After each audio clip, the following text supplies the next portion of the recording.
ಕೇಳಿದ್ರೆ ಆಯ್ತು ಅಂತಂದು ಹೇಳಿದ್ವಿ ಸರ್.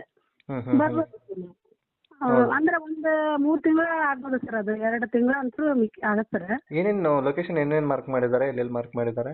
ಇಲ್ಲೇ ಲೊಕೇಶನ್ ಅಂದ್ರೆ ಸರ್ ಈಗ ಗುಡಿ ಒಳಗೆ ಒಂದು ಮಾರ್ಕ್ ಮಾಡಿದ್ದಾರೆ ಸರ್. ಯಾವ್ದು ಗುಡಿ ಅದು? ಮುಂದುಗಡೆ ಇದು ಕೋಟೆ ವೀರಭದ್ರೇಶ್ವರ ಗುಡಿ ಅಂತಂದು ಹಾ ಹಾ ಹಾ ಹಾ. ಅಲ್ಲೇ ಉದ್ಘಾಟನೆ ಚಾಲು ಮಾಡಿದ್ದಾರೆ ಸರ್. ಈಗ ಅಷ್ಟೇ ಜಸ್ಟ್ ಈಗ ಬಂದೆ ಸರ್, ನಾನು ನಾಷ್ಟ ಮಾಡತ್ತೀನಿ ನೋಡಿ ಸರ್, ಈಗ ಬಂದೆ ಅಲ್ಲಿಂದ. ಓಕೆ. ಇವಾಗ ನಾನು ಬರುವಾಗ ಒಂದು ಕಡೆ ಅಷ್ಟೇ ಆಗಿತ್ತು ಸರ್, ಹಾ. ಒಂದು ಪ್ಲೇಸ್ ಅಷ್ಟ ಮಾರ್ಕ್ ಮಾಡಿದ್ರು ಸರ್. ಇನ್ನೂ ಅದು ಚಾಲು ಆಗಿರ್ಲಿಲ್ಲ, ಇನ್ನೂ ಯಾರ ಬರೋರು ಇದ್ರೆ ಗೊತ್ತಿಲ್ಲ. ಹ್ಮ್ ಹ್ಮ್ ಹ್ಮ್. ಬಂದಾರ ಸರ್, ಯಾಕಂದ್ರೆ ಈ ಜನರಿಂದನೇ ಉತ್ಖನನ ಮಾಡೋದಾ, ಅಂದ್ರೆ ಏನ್ ಬೇರೆ JCB ಬೇರೆ ಆ ಥರದ್ದು ಏನಿಲ್ಲ ಸರ್, ಬೇರೆ ಅಂತೂ ಈ ಸದ್ಯಕ್ಕೆ ಎಲ್ಲಿ ಇಲ್ಲ ಸರ್. ಹ್ಮ್ ಈಗ ಕೋಟೆ ವೀರಭದ್ರೇಶ್ವರ ಗುಡಿಯಿಂದ ಒಂದು ಬಾವಿ ಇದೆ ಸರ್, ಅಲ್ಲಿ ಹ್ಮ್ ಆ ಬಾವಿ ತನನು ಮಾಡ್ಬೋದು ಅಂತ ಅನ್ಕೊಂಡಿನಿ ಸರ್, ಅಷ್ಟೇ ರೀ. ಹ್ಮ್ ಹ್ಮ್ ಹ್ಮ್ ಹ್ಮ್ ಹ್ಮ್. ಅವ್ರು ಒಂದು ಹಿರಿಯ ಮುಂದೆ ಹಿಂದಿನ ಕಾಲದ ಅದ್ದವ್ರ ಕಡೆಯಿಂದ ಮಾತಾಡ್ತಿದ್ರು ಸರ್. ಅದು ಇದು ಪಬ್ಲಿಕ್ ಇವ್ರು ಮಾತಾಡ್ತಾ ಇದ್ರು, ಯಾವಾಗಿಂದ ಏನು ನಿಮ್ಗೆ ಗೊತ್ತಿದೆ ಅಂತ ಕೇಳ್ತಿದ್ರು ಸರ್. ನಾನು ಕರೆದ್ರು, ನಾನು ಈಗ ಮೊನ್ನೆನ ಸಾಕಷ್ಟು ನೋಡಿದ್ರಲ್ಲ ಸರ್, ಹ್ಮ್ ಹ್ಮ್ ಹ್ಮ್ ಹ್ಮ್ ಹ್ಮ್. ಅದಕ್ಕೆ ನಾನು ಹೋಗಲಿಲ್ಲ ಸರ್ ಅಲ್ಲಿ. ಹ್ಮ್ ಹ್ಮ್ ಹ್ಮ್. ಅಂದ್ರೆ ಎಷ್ಟು ಮಾರ್ಕ್ ಮಾಡಿದಾರೆ ಅಲ್ಲಿ, ದೇವಸ್ಥಾನ ಬಿಟ್ಟು ಮತ್ತೆ ಬೇರೆ ಬೇರೆ ಕಡೆ ಎಲ್ಲ ಮಾರ್ಕ್ ಮಾಡಿದಾರ? ಬೇರೆ ಕಡೆ ಎಲ್ಲಿ ಇಲ್ಲ ಸರ್, ಅಲ್ಲೇ ಮಾತ್ರ. ದೇವಸ್ಥಾನದ ಸುತ್ತಮುತ್ತ ಕೋಟೆ ವೀರಭದ್ರೇಶ್ವರ ಗುಡಿ ಇದೆಯಲ್ಲ ಸರ್, ಅಲ್ಲಿ ಮಾತ್ರ. ಹಾ ಹಾ. ಅಲ್ಲಿ ಸಿಗಬಹುದು ಅಂತ ಮಾಹಿತಿ ಅಥವಾ ಯಾವ ಅಂದಾಜಿನ ಮೇಲೆ ಇದ್ ಮಾಡಿದ್ರು ಅಲ್ಲಿ? ಅದು ಸಿಗುತ್ತಾ ಅಂತ ಮಾಡಿಲ್ಲ ಸರ್, ಅದು ಯಾವ ಅಂದಾಜು ಅಂತ ಗೊತ್ತಿಲ್ಲ. ಒಟ್ಟು ಉದ್ಘಾಟನಾ ಮಾಡ್ಬೇಕಂತಂದು ಈಗ CM ಅವ್ರು ಬಂದಿದ್ರು ನೋಡಿ ಸರ್, ಆಲ್ರೆಡಿ ಒಂದು 8 ತಿಂಗಳು ಆಗಿರ್ಬೋದು ಸರ್, 6 ತಿಂಗಳ ಹಿಂದಗಡೆ ಸರ್. 8 ತಿಂಗಳ ಹಿಂದಗಡೆ ಬಂದಿದ್ರು, ಅದಕ್ಕೆ ದಿನ ಗೊತ್ತಿಲ್ಲ.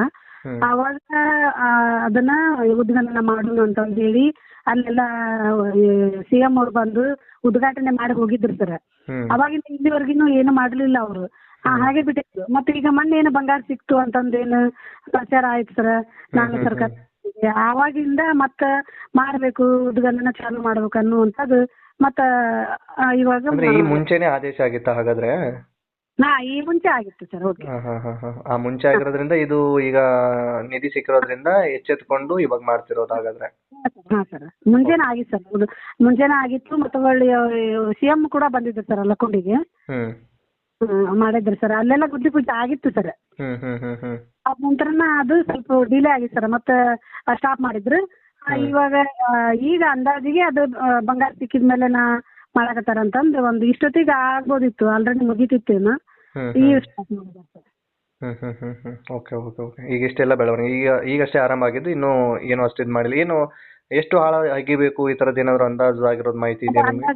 ಹೇಳಿಲ್ಲ ಸರ್, ಅದ್ರ ಬಗ್ಗೆ ಅದು ಏನು ಹೇಳಿಲ್ಲ ಸರ್. ಮೇಲೇನೆ ಒಂದು ಏನು ಆ ಹುಡುಗನ ಹತ್ರ ಏನು ನಿಧಿ ಸಿಕ್ಕಂತ ಸಂದರ್ಭದಲ್ಲಿ ನೀವು ಕರ್ಕೊಂಡು ಹೋಗಿದ್ರಿ, ಅವರೇ ಅರ್ಧ ತಗೊಂಡು ಆಮೇಲೆ ಅರ್ಧ ಗೌರ್ಮೆಂಟ್ಗೆ ಒಪ್ಸಿದ್ದಾರೆ, ಈ ರೀತಿಯಾಗಿ ಒಂದು ಆರೋಪ ಕೂಡ ಕೇಳಿ ಬರ್ತಾ ಇತ್ತು. ನಿಮ್ ಗಮನಕ್ಕೂ ಇದೆ ಅಂತ ಅನ್ಕೊಳ್ತೀನಿ ಅದ್ರ? ಇಲ್ಲ ಸರ್, ಬೆಳಗ್ಗೆ 10 ಗಂಟೆಗೆ ನಿಧಿ ಸಿಕ್ಕಿದೆ ಸರ್. 10 ಗಂಟೆಯಿಂದನೂ ಅವನು ಎಲ್ಲರಿಗೂ ತೋರಿಸಿದ್ದಾನೆ ಸರ್. ಕೆಲವೊಂದು ಬಕೆಟ್ ಎಲ್ಲ ಹಾಕಿ ತೊಳೆದಿದ್ದಾರೆ ಸರ್, ಕೆಲವೊಂದು ಜನ ಕೈಯಲ್ಲಿ ಹಿಡಿದಿದ್ದಾರೆ ಸರ್, ಕೆಲವೊಂದು ಜನ ಕಲ್ಲಿಗೆ ತಿಕ್ಕಿ ನೋಡಿದ್ದಾರೆ ಸರ್, ಇದು ಬಂಗಾರ ಹೌದಾ ಅಂತಂದು ಎಲ್ಲಾ ಜನನು ನೋಡಿದ್ದಾರೆ ಸರ್. ಆ ನಂತರ 2 ಗಂಟೆಗೆ ನಾನು ಪಂಚಾಯತಿಂದ ಬಂದಮೇಲೆ ಆ ಹುಡುಗ ನಿಧಿ ಸಿಕ್ಕೈತಿ ಅಲ್ಲೆಲ್ಲಿ ಅಂತ ನಾ ಕೇಳಿದೆ ಸರ್. ಹೌದು ಮೆಂಬರ ಇಲ್ಲೇ ಐತ್ರಿ ಅಂತಂದು ಅವ್ನು ಹೇಳಿದ ಸರ್. ಆ ನಂತರ ನಂದೊಂದು ಏನಂದ್ರೆ, ನಾ ಬರ್ಬೇಕಾದ್ರೆ ಸರ್ ಒಂದು 10 ಜನನು ನಾನು ಕರ್ಕೊಂಡ ಬಂದೀನಿ ಸರ್. ಯಾಕಂದ್ರೆ ನಾನು ಧರ್ಮಸ್ಥಳದ ಯೋಜನೆದಾಗ ಕೆಲಸ ಮಾಡ್ತೀನಿ ಸರ್. ನಾನು 2007ದಾಗಿಂದನೂ ನಾನು 10ರಾಗಿಂದನೂ ನಾನು ಕೆಲಸ ಮಾಡ್ತಿದ್ದೀನಿ ಸರ್. ನನಗದು ತುಂಬಾ ನನಗೆ ಎಲ್ಲ ಗೊತ್ತಿರುತ್ತೆ ಸರ್, ಏನ್ ಕೆಲಸ ಹಿಂಗ ಅಂತಂದು. ನಾನು ಬರ್ಬೇಕಾದ್ರೆ ಅವನ್ ನನಗೆ ತೋರಿಸಿದ್ಮೇಲೆ ಇದನ್ನ ಏನ್ ಮಾಡ್ಬೋದು, ಇದು ಅವನ ಬಾಯಲ್ಲಿ ಏನಿತ್ತು ಅಂದ್ರೆ ಸರ್, ಇಲ್ಲ ಪೊಲೀಸರಿಗೆ ಒಪ್ಪಿಸ್ಬೇಕು ಅಂತ ಅವ್ನ ಬಾಯಲ್ಲಿ ಅದೇ ಇತ್ತು ಸರ್.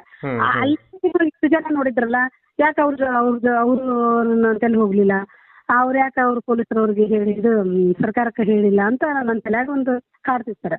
ಆ ನಂತರ ನಾನೇನ್ ಮಾಡಿದೆ, ಇವನು ಮುಗ್ಧ ಹುಡುಗ ಸರ್, ಯಾಕಂದ್ರೆ ಚೆನ್ನಾಗಿ ಮಾತಾಡಕ್ ಬರೋದಿಲ್ಲ. ಅವಾಗ ನನ್ನ ವಿಚಾರ ಏನಂದ್ರೆ, ಎಲ್ಲಾರನ್ನ ನಾನು ಕರ್ಕೊಂಡ್ ಬಂದೆ, ಇಷ್ಟು ಎಲ್ಲಾರು ಬರ್ರಿ ಅವನು ಹಿಂಗ ನೋಡ್ತೀನಿ ಅಂತ. ಬಂಗಾರ ಹೌದಾ ಅಲ್ಲ ನೋಡೋಣ ಬರ್ರಿ ಅಂತಂದು ಮಾಜಿ ಮೆಂಬರ್ ಪಕ್ಕೀರಮ್ಮ ಅಂತಂದ್ ರೀತಿ ಸರ್, ಅವರು ಸಂಬಂಧಿಕರ, ಹುಡುಗನ ಸಂಬಂಧಿಕರ ಸರ್. ಅವ್ರನ್ನೆಲ್ಲ ಕರ್ಕೊಂಡ್ಬಂದು 10 ಜನ ಕುಂತೀವಿ ಸರ್. 10 ಜನ ಮೇಲೆ ಎಲ್ಲಾರ್ದು ಫೋಟೋ ಇದೆ ಸರ್. ನಾನು ತೆಗೆದಿದ್ದು ಜಸ್ಟ್ ಒಂದು ಫೋಟೋ ಹಾಕಿದ್ದೆ ಅಷ್ಟೇ ಸರ್. ಹಾಕಿನಿ ಸರ್. ಬೇಕಿದ್ರೆ ಆ ಹುಡುಗನ ಬೇಕಾರೆ ನಾನು ನಿಮ್ಗೆ ಸಾಯಂಕಾಲ ನಿಮ್ಮ ನಂಬರಿಗೆ ಫೋನ್ ಮಾಡಿ ಅವನ ಜೊತೆ ಮಾತಾಡ್ತೀನಿ sir. Okay okay okay okay. ಅಲ್ಲ ಅಂದ್ರೆ ನಾನು ಈ ಪ್ರಶ್ನೆನ ಯಾಕೆ ಕೇಳಿದೆ ಅಂದ್ರೆ ಇಲ್ಲ sir, ಈಗ ಇಲ್ಲ ಅಪ್ರಿಸಿಯೇಟ್ ಮಾಡಬೇಕಾಗಿರ್ತಕ್ಕಂಥದ್ದು ಇದು. ಒಂದೇನೋ ಸಿಕ್ಕಿದೆ ಅಂದಾಗ ಸರ್ಕಾರಕ್ಕೆ ಅದನ್ನ ಒಪ್ಪಿಸ್ತಾವೆ ಮುಂದಾಗಿದ್ದಾರೆ ಅಂದಾಗ, ಸೊ ಒಬ್ರು ಯಾರು ಮುಂದಾಗಿದ್ದಾರೆ ಅವ್ರ ಮೇಲೆ ಒಂದು ಆರೋಪ ಬಂದಾಗ ಅದಕ್ಕೆ ಒಂದು ಕ್ಲಾರಿಟಿ ಬೇಕಾಗತ್ತಾ?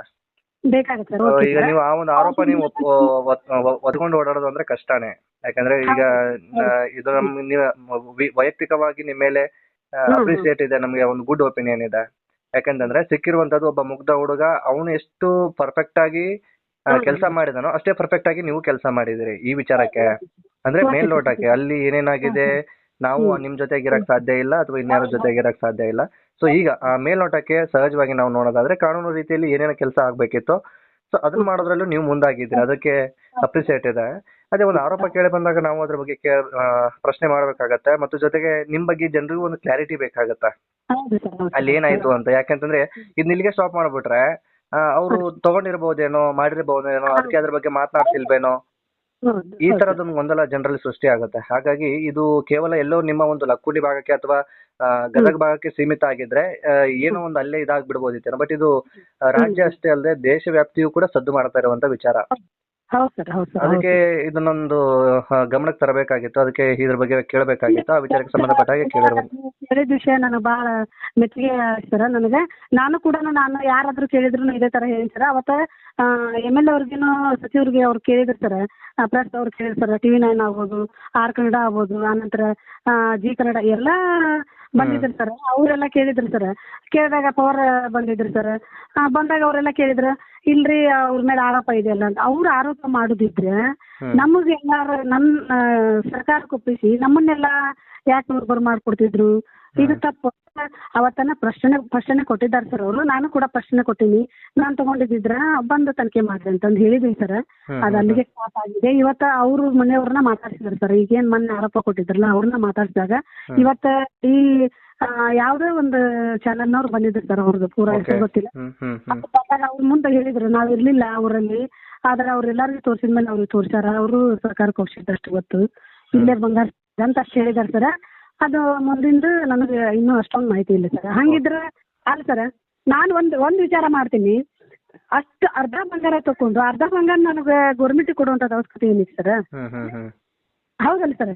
ಒಂದು ಪ್ರಶ್ನೆ. ಯಾಕಂದ್ರೆ ಅರ್ಧ ಬಂಗಾರ ತಕೊಂಡ್ಮೇಲೆ ಅಲ್ಲಿ ಕೊಟ್ರೆ ನಾ ಸಿಕ್ಕಿನಿ ಅನ್ನೋದು ನನಗೆ ಭಯ ಇರೋಲ್ಲ ಸರ್. ಇರ್ತಾ ಇಲ್ಲ ಸರ್.